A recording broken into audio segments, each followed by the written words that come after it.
Hi guys, it's Humpday lesson day. Thought I'd do a lesson with you guys. But before I start the lesson, because I would like to do a really good lesson today. How am I healing, by the way? My face went into my computer screen a few days ago. I think I'm healing pretty well. I'd like to make a few comments before I start the lesson. Just a few thoughts I have. I was going to say,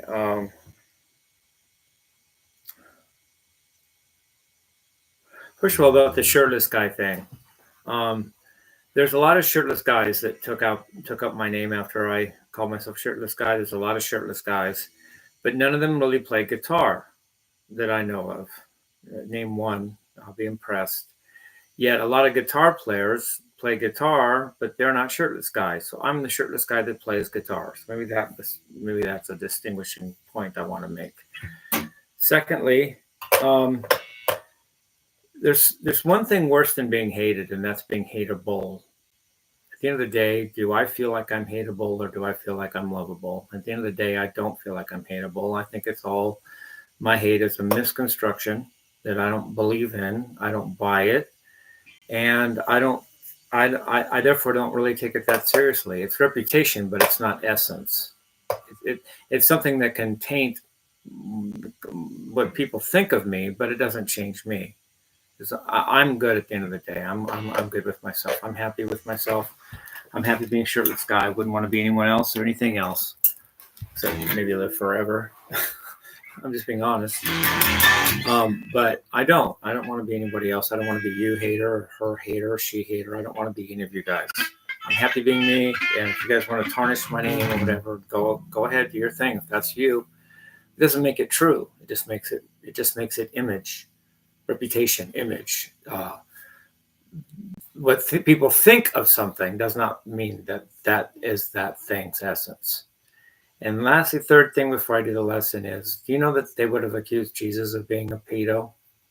Jesus said, "Let the little children come unto me," and he had children on. You guys would have had a number on him. You guys would have done a number on Jesus because he didn't have the restriction that he unless you become as a little child, you should not enter the kingdom of heaven. So whatever. I'm just commenting here. So I'd like to do a lesson. My computer screen is cracked right now, so I can't really see myself too well. But then again, you guys can see me, so that's what counts. I think. I developed. I said before, and I've thought of a way of combining Steve Vai's tapping idea with Yngwie's scales, Yngwie Malmsteen's scales. And so it might be a unique approach. I haven't even tried it to see what it sounds like myself. Steve does a lot of this where he's tapping.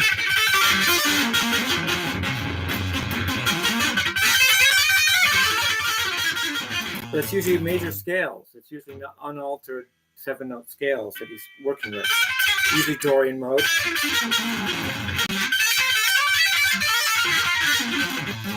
But I thought, why not do that with harmonic minor scales? Why not? So you have to alter one note because there's a G sharp in the white key. In A harmonic minor, you have a G sharp. That G sharp requires a sharp. Steve would go across the frets like a pentatonic shape when he would tap. Because that's part of the scale. But if you want to do it with harmonic minors, you have to sharpen one of the notes. So I'd like to go into that detail. So let's say I'm in G harmonic minor.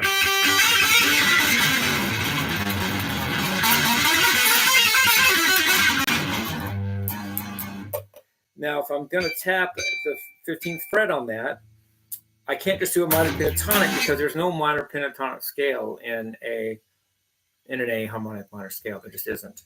But if you change one of the notes, you can get away with a similar shape. What I'm going to do is sharp the 4th string to the 16th fret. That's because A, B, C, D, D, E, F, G. If this were A, then the next string over would be D, and the next one over would be G, and that one gets sharp. They have a G sharp. So let's see how that sounds. I may sound like crap, but let's just see how it sounds. I'm going to sharpen on the fourth string. I'm going to sharpen one of the one note up the fret, and all the rest will be barred on a pentatonic position. Okay, here we go. See, I'll do it really slow because I've never done this.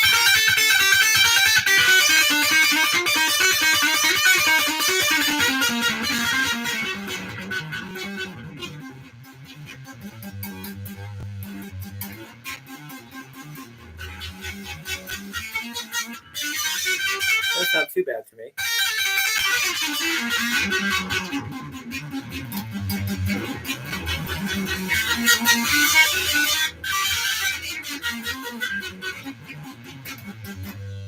Not bad for having it being a new lick that I don't think has been played before. You know, a lot of those new licks, you never know how they're going to sound, right? LOL. Oh, sorry.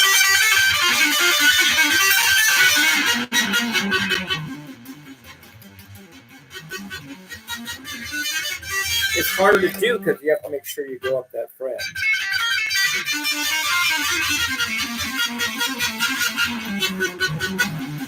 Once you get used to it, it's probably not bad.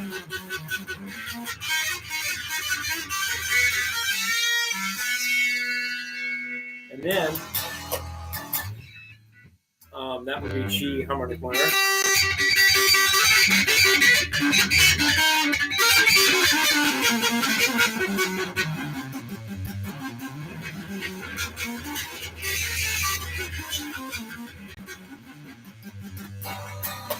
Now, if I want to do the fourth mode of that, that would be a Dorian sharp 4, and I could do that. Dorian sharp 4 would be the fourth mode, so you'd be talking C. If you're in G harmonic minor, that would be the C mode, and sharp 4 would be basically if this were the basis of it, it's Dorian sharp 4. So if you start with this, that would be the 1. This string would be the 4. So the fifth string gets sharped 1 fret. The rest get barred according to the fret you're on. So I would go to the 20th fret here, and I'm still in G harmonic minor here. So I'm going to sharpen the note that's on the 5th. Is that correct? Yeah, the note that's on the 5th string. Get sharp 1 fret. See how that sounds?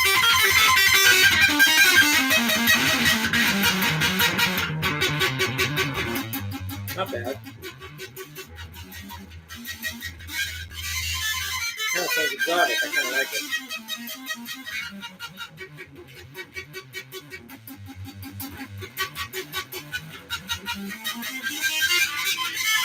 With a little practice, you can get used to it pretty good, I think. Now the last one, third one I want to do, would be on the Phrygian. That would be the dominant, and that would have that in G. That would be the D, G A B C D, and that would be Phrygian dominant, which is the Phrygian with the major third, and that G sharp would then appear on the 3rd string, because if you're in D Phrygian, D's the 1, then the next string is the 4, then the next string is 1, 2, 3, 4, 4, 7, and then that 3rd string is the 3, so that's going to be sharped at 1 fret. So that's the 3rd of the 3 altered pentatonics you're going to be tapping, or I'll be tapping, or you if you follow. So I'm going to do that on the 22nd fret. I'm going to go, but on the G string, I'm going to go up to the 23rd fret, just on that one note. See how that sounds? Here we go.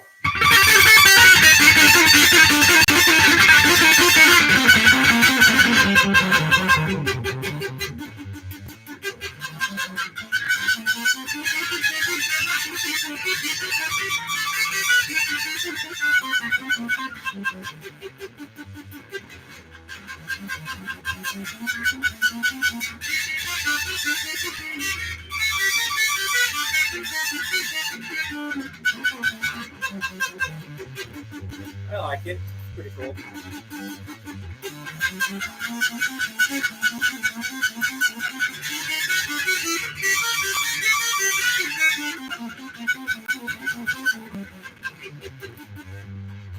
That's my combination of Ingves technique, Ingves scales with devised tapping technique. Hope you guys think that's cool. I kind of like it. Now just play around with it. Just do some improvising with it. See what we can do. Oh,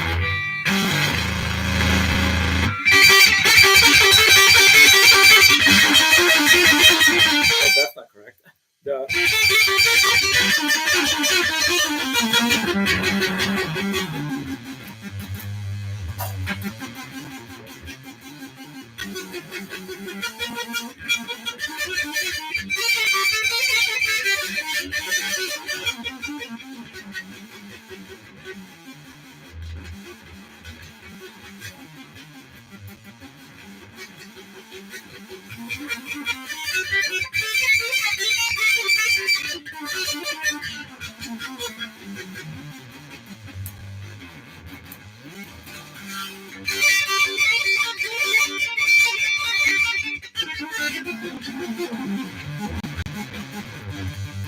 Oh, that wasn't correct. Well, that isn't correct. Okay, here we go. Oh, yeah.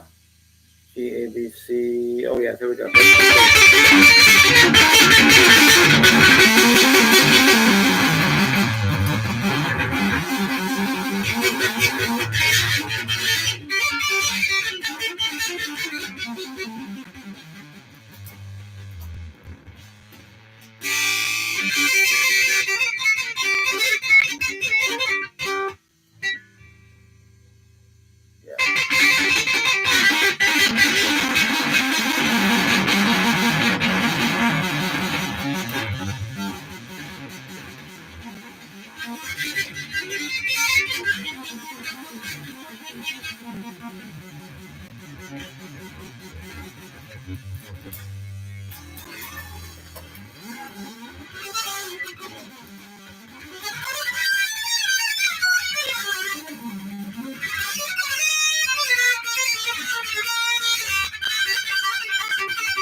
Anyway, that's my lick that I thought of on one of my walks, I think.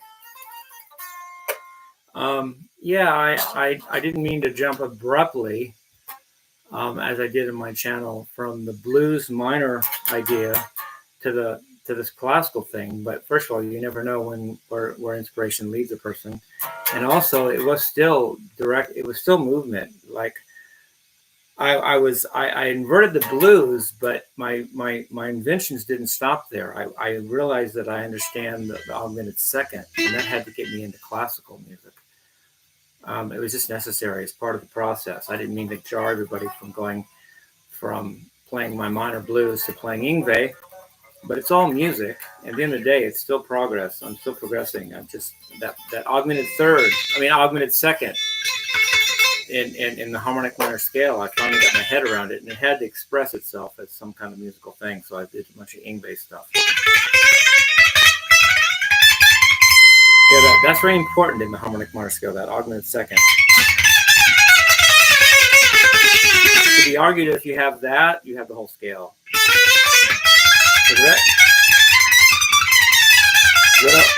There's nothing that hard about the scale except that augmented second makes it hard, you know?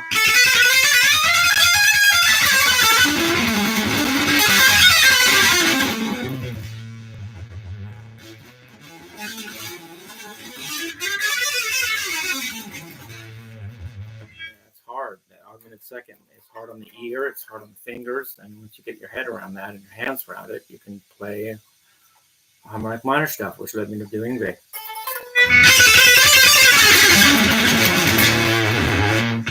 And so yeah, no jarring intended. You know? And then, so what would I like to talk about now? That was my new lick for the day.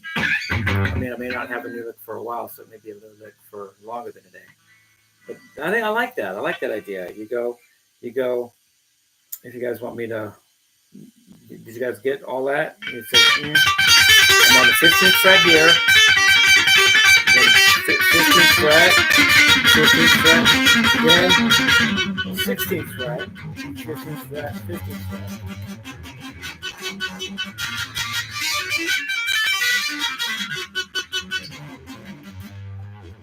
And that's for the one that's an octave above the A.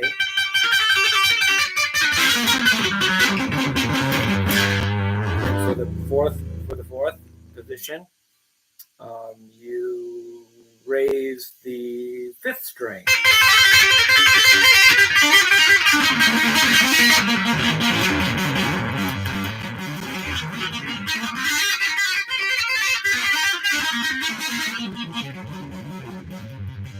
In the 5th position, you raise the 3rd string.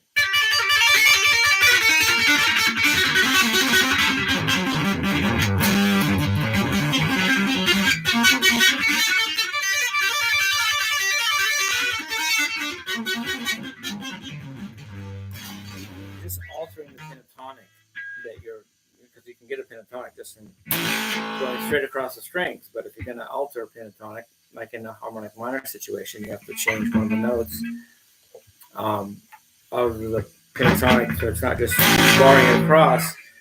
In the one case, you raise the 4th string, so it's like if G would be like this. It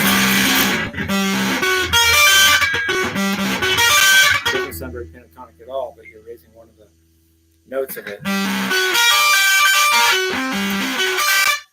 In this position, the 4th one was raising the 5th note, 5th string, sorry. It doesn't sound very pentatonic, does it? And then in the 5th position, you raise the 3rd string up 1 fret.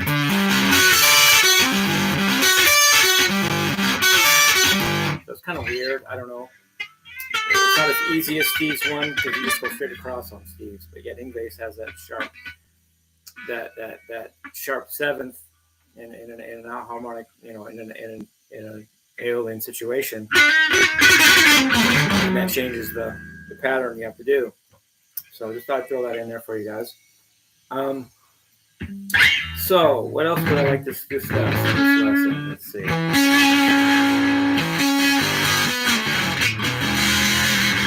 I'm doing a lot of Van Halen. I love Van Halen.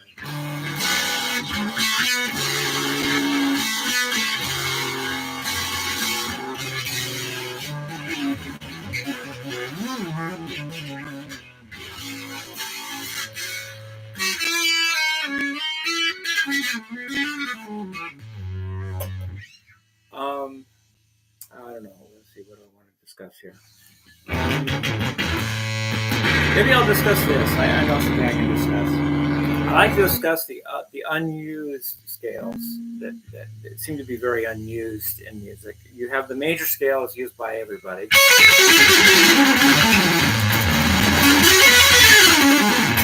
You have its not twin, but complement, harmonic minor.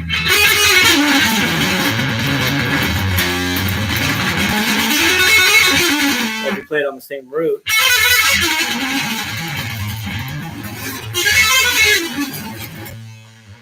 But the ones that get overlooked, and maybe for a reason, but that doesn't mean they're not useful, is melodic minor and harmonic major. Let's go over those a little bit. So let's say I'm in the key of A. First A major.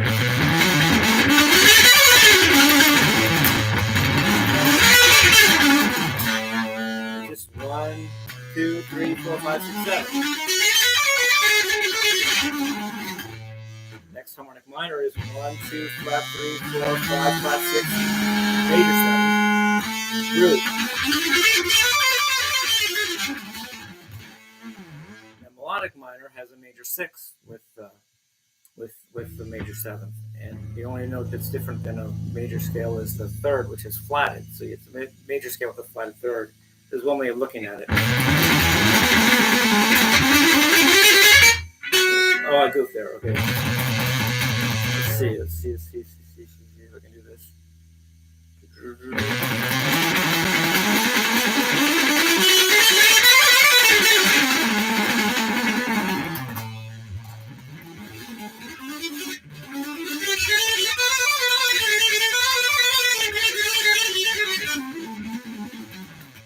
sounds kind of bad, but not that bad, you know.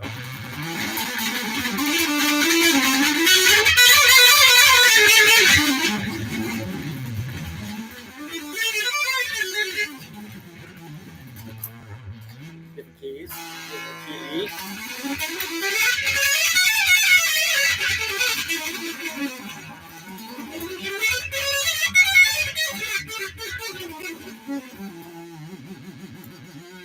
What about key B?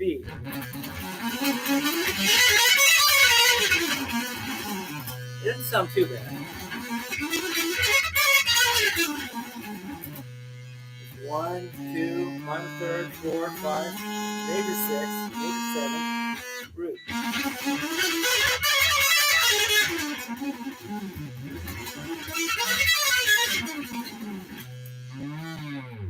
Then harmonic major is a harmonic minor with a raised third, or a major scale with a flat 6. So there you're going to have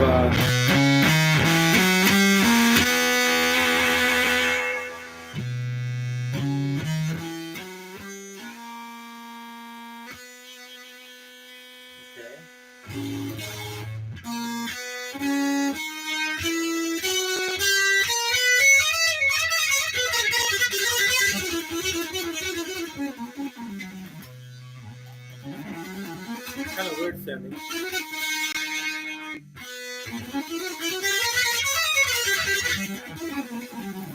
Not too bad.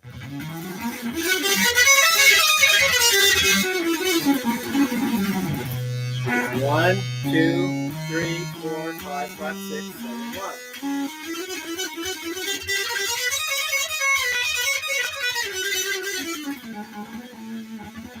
Did I do that right?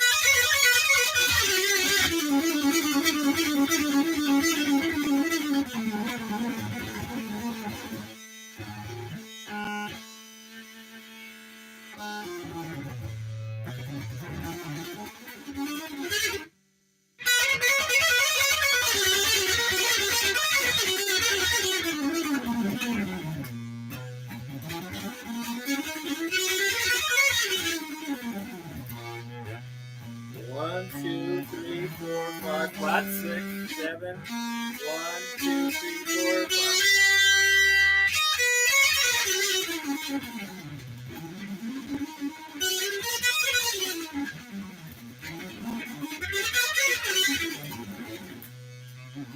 So those are the two other of the 4 possible permutations of major scale you can do. Of 7-note diatonic scales you can permutate.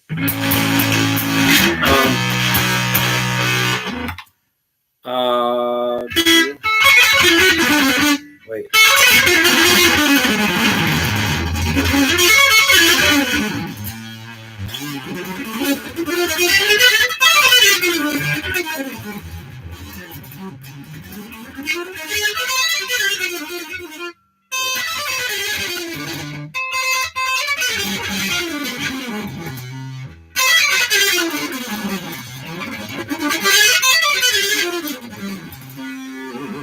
Yeah.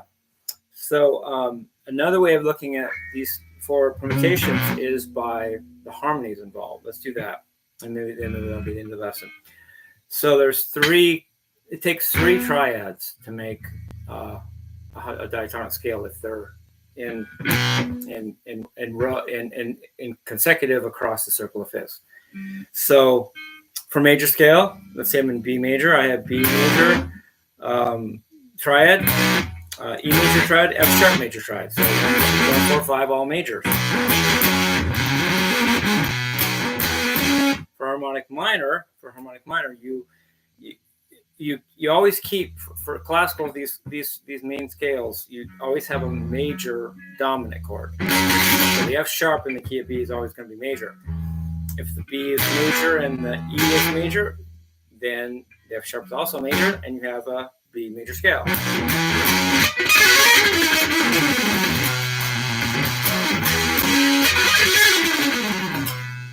Now, if both the B and E are minor, you have, but yet still the F sharp is major, you have a B harmonic minor scale. So now you have.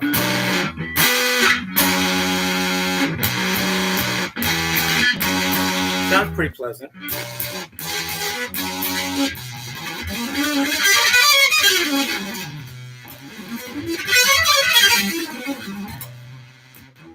Now, there in both the major scale and the harmonic minor scale, the 1 and the 4 chords, which is also the tonic and the subdominant, are the same polarity. In other words, for major, they're both the 1 and the 4 chords are major. For the harmonic minor, both the 1 and the 4 chords are minor. Only the 5 chord is always a major. But for the harmonic major and the melodic minor, you reverse that. The 1 and the 4 are opposite, but in different ways. So if the 1 chord is a major chord, and the 4 chord is a minor chord, and the 5 chord is still a major chord, you have harmonic major. Let's see if I can do that.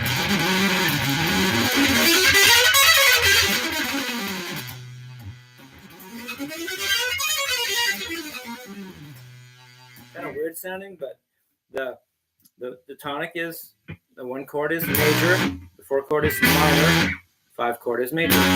So kind of haunting sounding, but not too bad.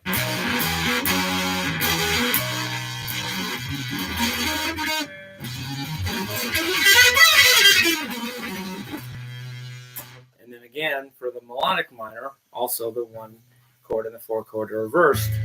In this case, the 1 chord is minor, 4 chord is major, and the 5 chord is still major, which makes, if you're in the key of B, a B melodic minor scale.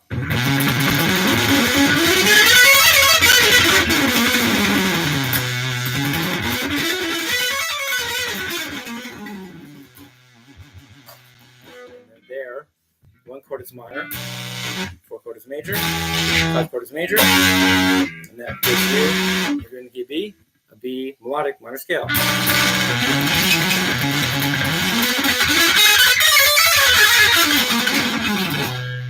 I don't mind those sounds. Those sound okay. I mean, they're not beautiful, but they're okay. I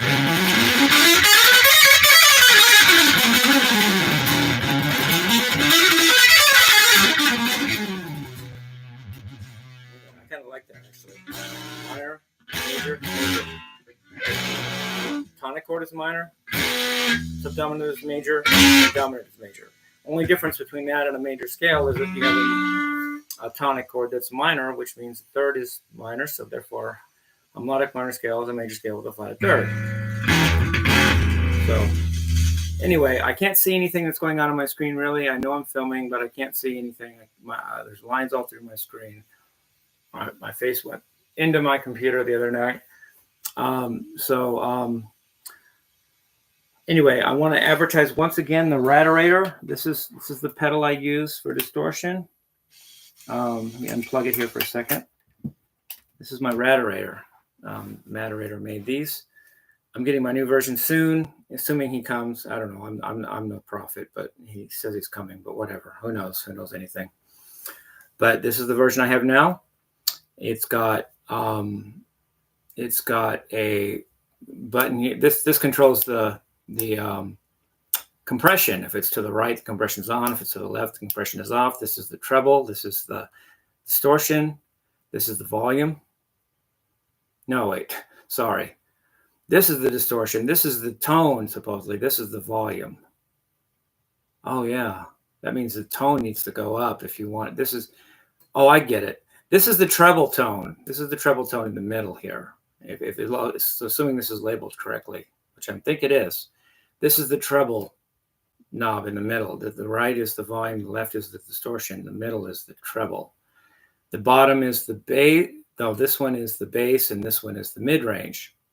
And then this is the on and off button, and this is the compression on to the right, compression to the left is off. And I like the Raderator. So in fact, I just learned a thing about it by trying to show you guys. I actually looked at it for once and saw more of what I'm looking at when I use the pedal. Because the middle one is the treble. So if you turn the, am I not plugged in? Let me see what I got here. What is going on? Oh, I can No. Volume is up. I got cheap cables here because I just don't have money to. I don't have $30 to buy a 3-foot cable. Okay, that.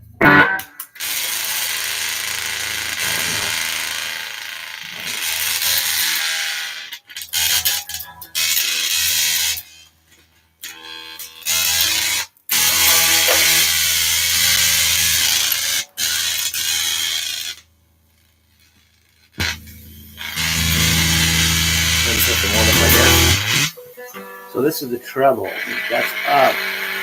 Makes the treble string sound good. The treble. That's volume. That's distortion.